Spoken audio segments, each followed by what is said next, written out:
Party మారినటువంటి ఎమ్మెల్యేల నియోజకవర్గాలు మాత్రమే కాదు, రేవంత్ రెడ్డి పైన కోపంతో ఉన్నటువంటి సీనియర్ లీడర్లు కూడా రాజీనామాకు సిద్ధమవుతున్నారు. ఆ సీనియర్ లీడర్లు ఎవరు అనేది మనం చెప్పలేము, ఎందుకంటే మస్తు మంది ఉన్నారు.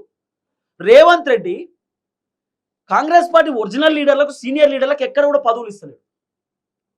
రేవంత్ రెడ్డి కంటే ఎక్స్పీరియన్స్ ఉన్నటువంటి లీడర్లకు పదవులు ఇస్తలేడు. ఇప్పుడు మధు యాస్కి గౌడ్ అని ఉన్నాడు, ఎంత సీనియర్ లీడర్ ఆయన, ఎంత కీలకమైనటువంటి వ్యక్తి. కాంగ్రెస్ అధికారంలోకి రావడానికి వన్ ఆఫ్ ద రీజన్ ఆయన కూడా. మధు యాస్కి అన్నకి ఎక్కడ కూడా పదవి లేదు, జగారెడ్డి గారికి లేదు, విహెచ్కి లేదు, చిన్నారెడ్డి గారికి ఏం పదవి ఇచ్చారు. ఇట్లా మాట్లాడుకుంటూ పోతే కాంగ్రెస్లో ఉన్నటువంటి సీనియర్ లీడర్లకు ఏం పదవులు వచ్చినాయి, గజలకాంత మనకి ఏం పదవులు ఇచ్చారు, ఆయన బలంగా మాట్లాడే వ్యక్తి ఏమొచ్చినాయి పదవులు. మరి ఇవన్నీ మాట్లాడాలి కదా.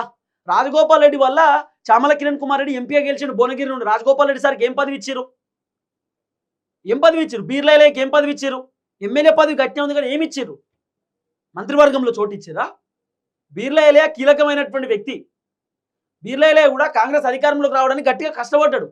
మీరు ఏం చేసిరు, తీన్మార్ మల్లన్నను సస్పెండ్ చేసిరు. ఆయన ప్రచారం చేసి అందరిని గెలిపించుకుంటూ వస్తే మల్లన్నను సస్పెండ్ చేసిరు. మీరు ఏం చేసిరు కాంగ్రెస్.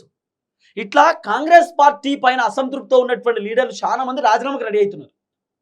ఒకటేమో పార్టీ మారిన ఎమ్మెల్యేలకు సంబంధించిన నియోజకవర్గాల్లో ఉన్న కాంగ్రెస్ పార్టీ లీడర్లు రాజీనామాకు సిద్ధమయ్యారు.